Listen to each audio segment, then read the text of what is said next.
With its way, number 8, with its way to control and supervise the species, the man eliminated clear-cut, quote, borders between various features of life that were established at creation, as confirmed by the closing shape of the directional reading mark. So the idea is that the derech, the path that man had decided to allow things to continue on, has to look back to what there was before, which was a separation between species, and what the path that he's trying to make from here on in is going to be one that looks back to what was before and said, no, that's not the way that it's going to be. The path is going to be different from collected what it was before, literally the Maaseh Breshit, the way that things were originally created. So again, that looking backwards note is going to collect from Breshit. Sorry, that's number 8 because we'll That's still number 8 with its way. Oh, sorry. So under the cloak. Oh, sorry. Number 8 here. Okay. Mm-hmm. It's interesting. You could interpret the pasuk slightly different. Ki hishchit kol basar et darko. And in other words, if we were to do it that way, then you could really see that its natural derech of the animal was destroyed or perverted based on things, but the notes don't suggest that. The notes don't suggest that. Yeah. The notes, they say that they're hishchit kol basar. Right, they're destroying their inner essence. Right, et darko al haaretz. And right. man had taken his path and changed that. Right. Here's a quick question. Mm-hmm. So is number 8, so this means that there was an intention to do this, to make people the control of the creation? Yes. So they were intentionally having sex with the wrong species, with right. a different species? And this might focus back onto Corinne's question, actually. Did the animals do this with intention? Because et darko is referring to man, not referring necessarily to kol basar, then man is doing it intentionally, and the animals might be doing it without intention, but they're still doing it. So now I lost your question. I'm sorry. No, I never thought of that before, that's all. That this was an intention to change creation by creating a new master, by saying that we're in charge, we will rearrange things if we want to rearrange things. It's not like a Taravada. Yes, right, that's what... I mean, it's a direct rebellion against God. Yeah. Who is he? We are bigger, stronger, better. So it's not like a power struggle. Yeah. We have to separate out the concept of rebellion here. There's not necessarily an element of rebellion. We don't know that. It's more an element of pettiness and ego. No, it's specifically an expression of ego. It's as Rabbi Hechter said in many of his talks, there is actually no sin with the story with the Eitz Hadat. There's not the word sin is not mentioned in the entire episode. What happens? Man is given a choice of 2 priorities. Mm-hmm. He's being told that he is to be the dominant species in the world, and he's told that he shouldn't eat from the tree. So he's told, follow God's way and be dominant. And here is the first instance where these 2 things come into conflict. If he's going to be dominant and do what he wants or what he feels might make him better, then he's going to eat from the tree and he's going to improve himself. And he's going to be dominant because he's obtained this new skill, this new thing that the tree could have given him. And if he's going to make God's will the most important thing, then he's going to obey the rule, even if that makes him less dominant. So all of a sudden, you've got 2 commands, 2 things that he's given that come into direct conflict to each other, and he chooses ego. He chooses making himself better. So it's not actually a sin. And that's he was given both things, but he made a choice that affects the world. And that's that's the And tension that's that what we all have, right? that's always a tension. Yeah. And it's never a question of, it's usually not a question of you've got something right and you've got something wrong. So you've got something right and you've got something more right. And you have to, or you've got something wrong and something more wrong, Yeah. and you have to decide in between the two. And it's always a question when two mitzvahs come into conflict with each other, what do you do? Right. There are a couple of rules, but they're by no means hard and fast. And that's why life is gray, not black and white. And here we're not saying that this is necessarily that this is not necessarily being done out of pure rebellion as the motivation. It's being done more out of ego. It's being done more out of Hamas, more of being petty just because you can. But did the people doing this, did they actually think they were changing the essence of the animal? Or, I mean, did they really think they were accomplishing that? Or I mean, if you interbreed species and you end up with something that's different, by definition, yeah, but you've changed. how many species can that really happen with? Not many. There's very few. There are no man horses going around, right? Like, it's not, it's very rare. Agreed, and the question Maybe now. becomes, was nature more pliable then? Was it more possible then? And we don't have an answer to that. We don't have an answer as to whether any of these interbred species made it onto the ark, although probably not. So we don't know. That was the whole point. We don't know. We don't know what was produced then. And certainly, as we discuss later in Parshat Noach, we'll see that there definitely is, after the flood, a change in nature in and of itself, and a change in the rules of physics. But we'll get to that later, because otherwise we won't. We'll focus on something that we'll do later. Like, I would have thought exactly what you said, that, well, they didn't make it onto the ark because that's exactly what God was trying to destroy, undo, was what was happening. And again, we'll see the specific wording when we see what Noah is told to gather onto the ark. Okay. So, Because, I mean, even now, we do it, but obviously in a minor way that it's acceptable. And I just thought of it as he picked up the dog. You've got your snoodle-doodle dogs and your golden poodle doodles, and I mean, we do it. They crossbreed. It's not species, But they're all they're dogs. types of dogs. Right, it's not species, but that's acceptable. They exist. They're not dying. They're not sickly.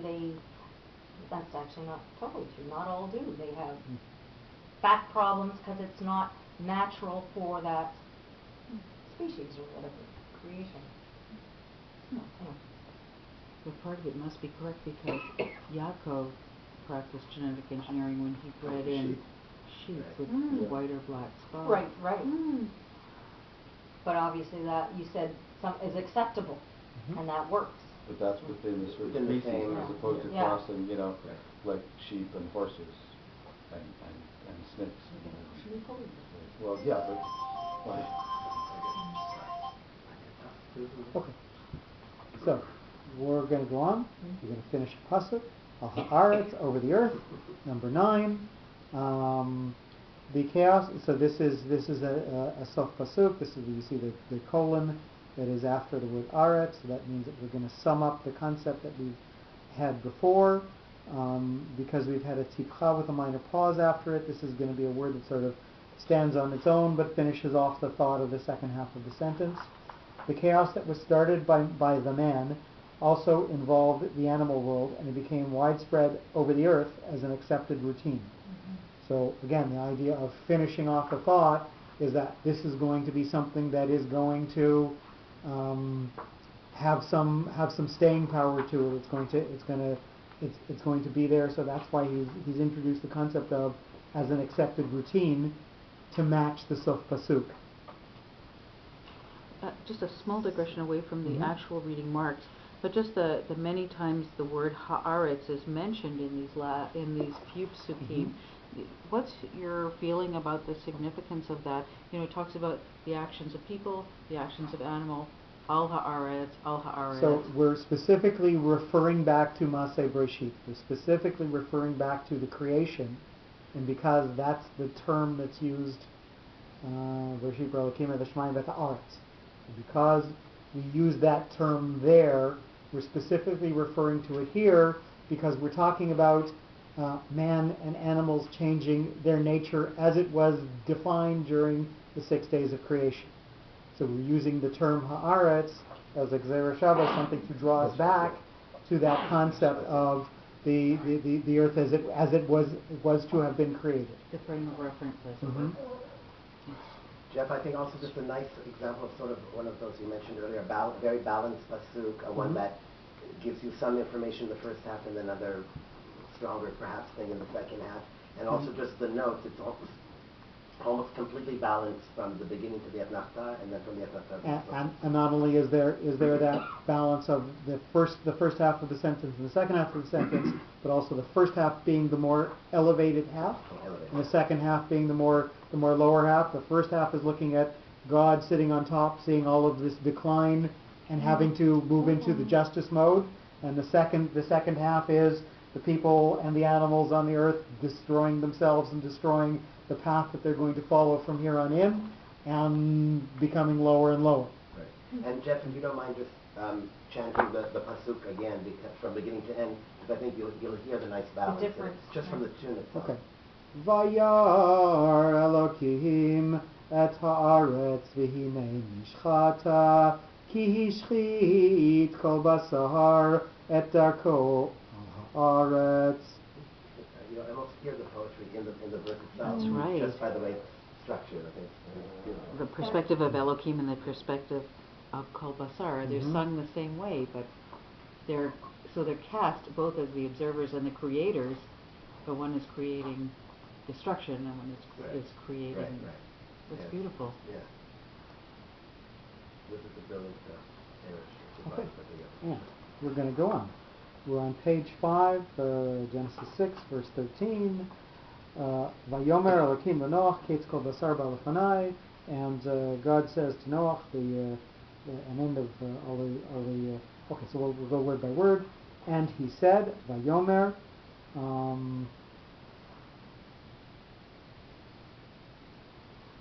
Number 1, God saw the rising disorder of life that had taken place on the vast areas of earth, and he said that this will also result in massive consequences as indicated by the directional shape of the reading mark. This is a kadma v'azla. So this note is going to, these two notes, the one on Vayomer and Elokim, go together as a group. Maybe we'll go back to the introduction again and look at kadma v'azla.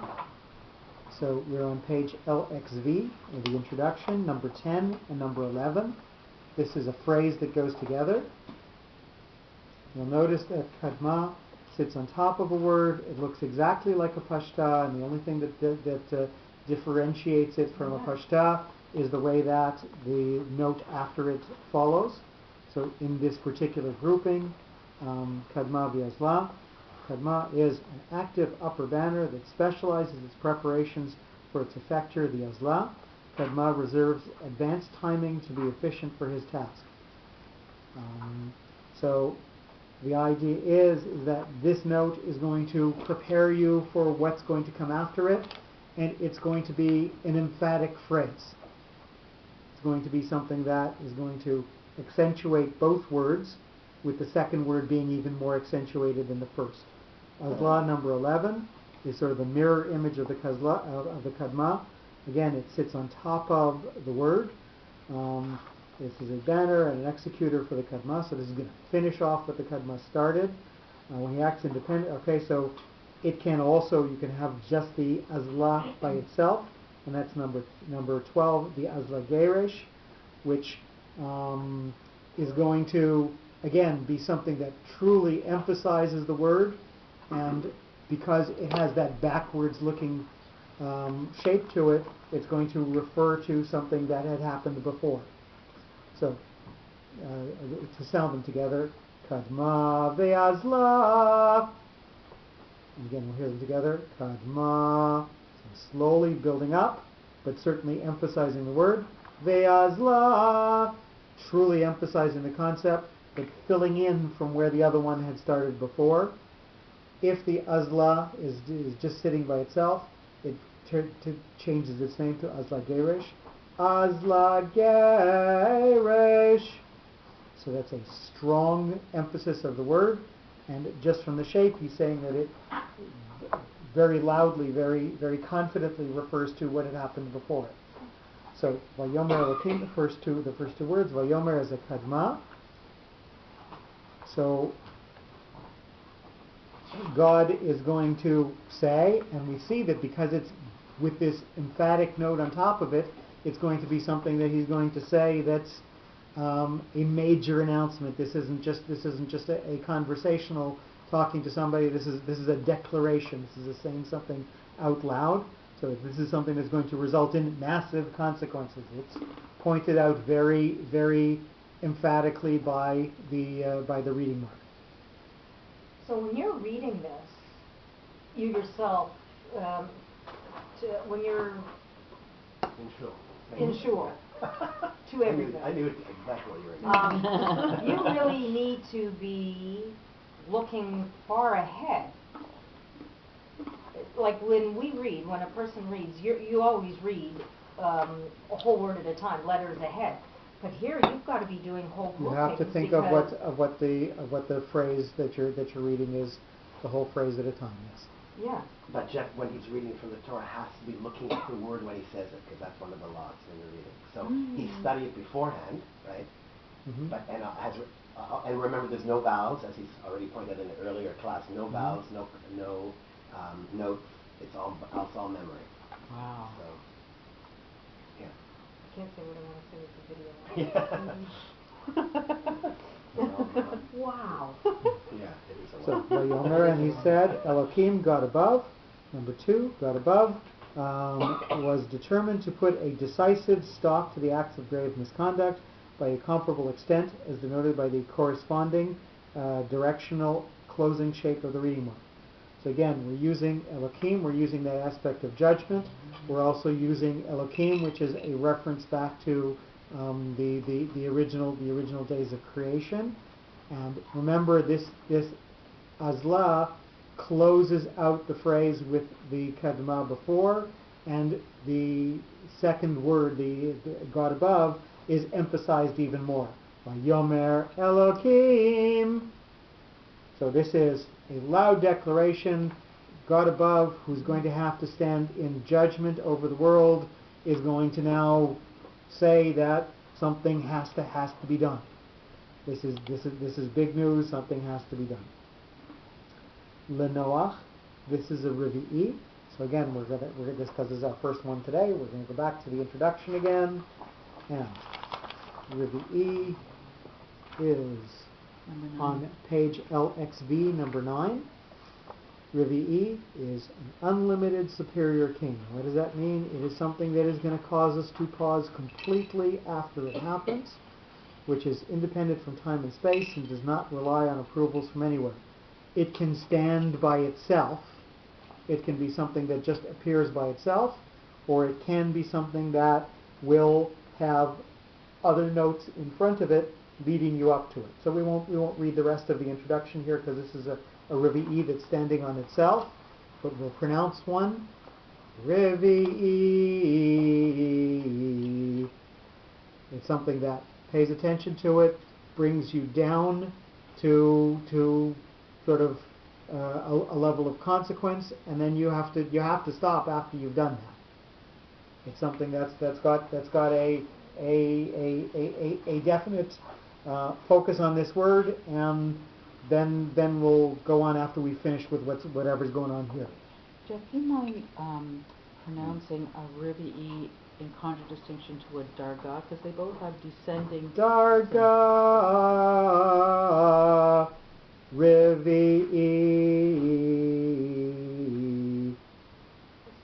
It sounds almost a different octave. It is. It's a different octave.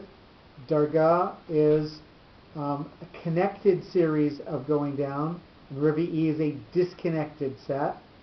And Revi'i, by the word, but means fourth, has four notes going down. Darga sounds like madriga, like a step, going down on a set of steps.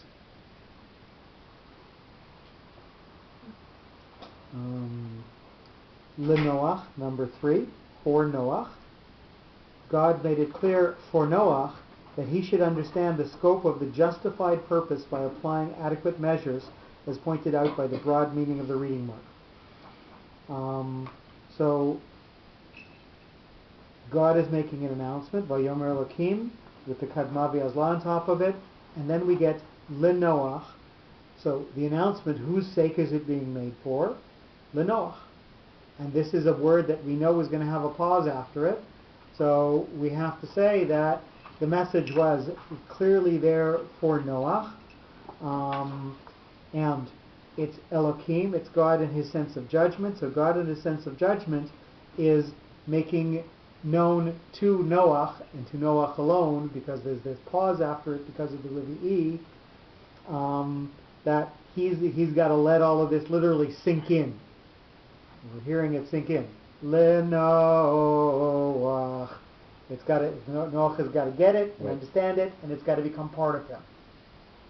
So we're seeing that from the actual intonation of the reading. Also, there's Noach in Pasuk Aleph. There's Noach with the Revi'i, which we had discussed, in terms of his qualities of being a man apart, able to observe and understand and sympathize, but being a man of his own will. And so again, does that separates him out from everybody else. You notice that it's Noach sort of standing alone. The word, the Revi'i, quite often will just stand alone. So this is a declaration that God is making, to Noach standing alone. Right, so does this sort of just bring that Noach, man of the Revi'i, so he has to, so he's addressing Noach, the man of the Revi'i, the independent man, who's separate from everything that came before this, all of this hashchata. You know what I'm saying? Is that does the reading mark indicate not necessarily? Bringing back the not character necessarily. of Noach? So Revi'i is going to mean that it's something that's standing alone. I think here more it's directly connected to the Kazma V'Azla that comes before it. It says God is making an announcement. Well, who's he making the announcement to? Is he telling it to all the world? Is he telling it just to the people? Is he telling it to the animals? No. Noach, to Noach, standing alone.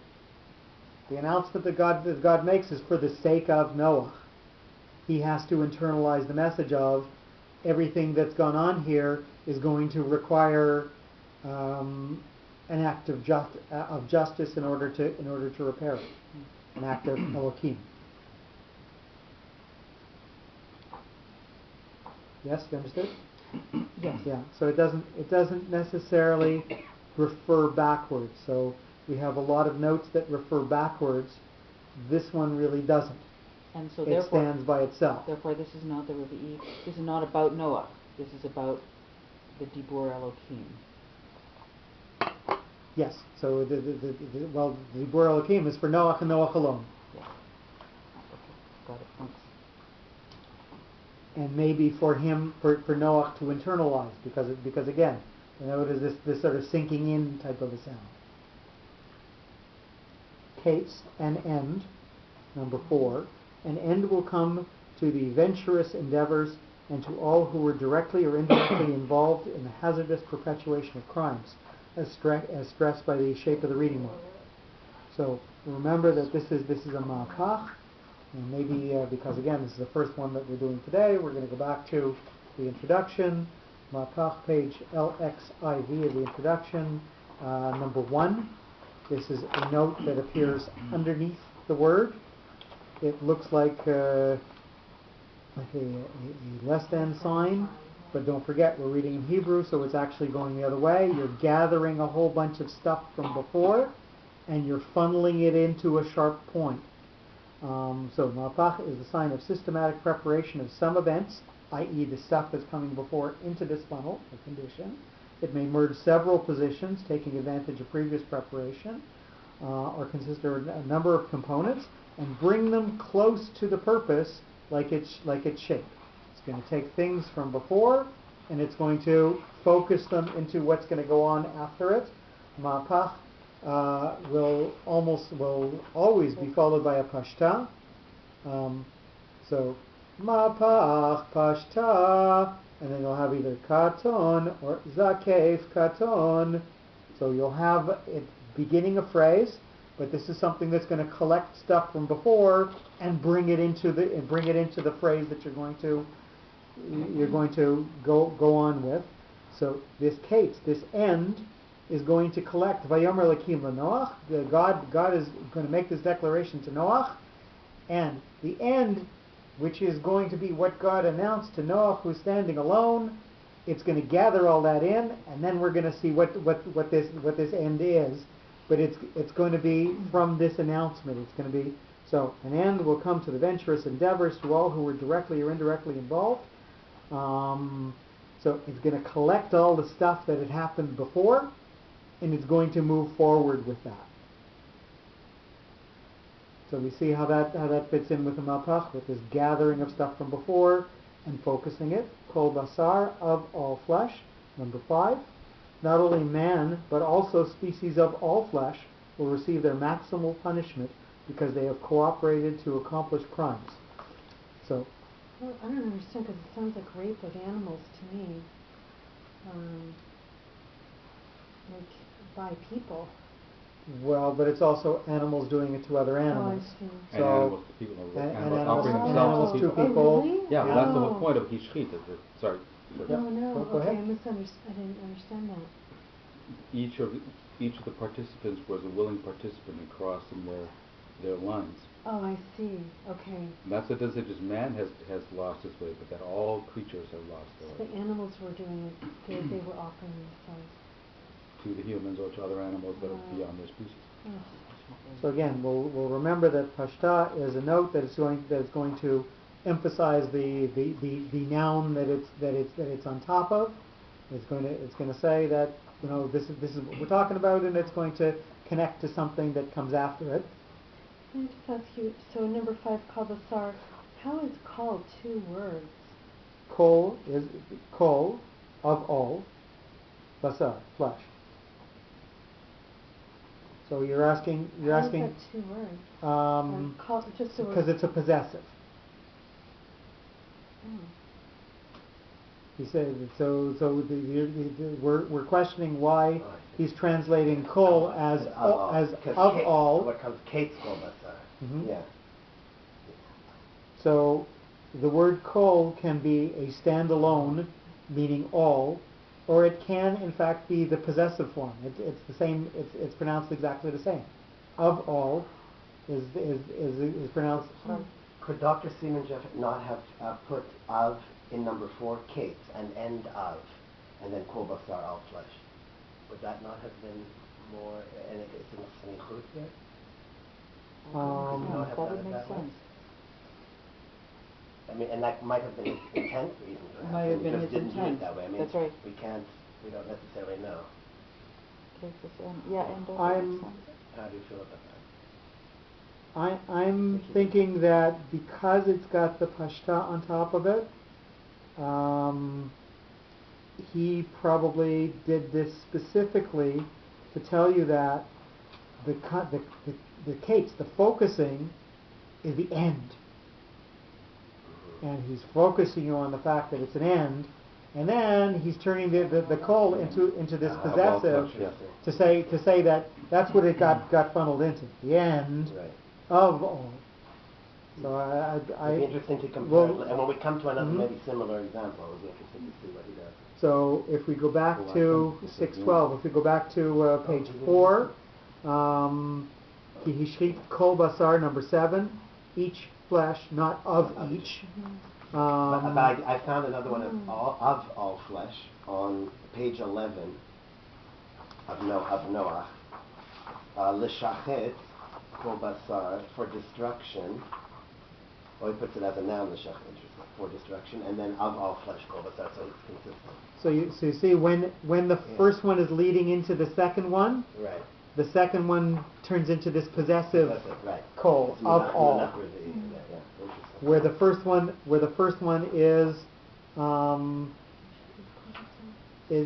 sort of stand alone, then it just stays as each. Sure.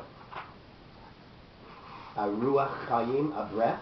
The next one, of life, in that same pasuk.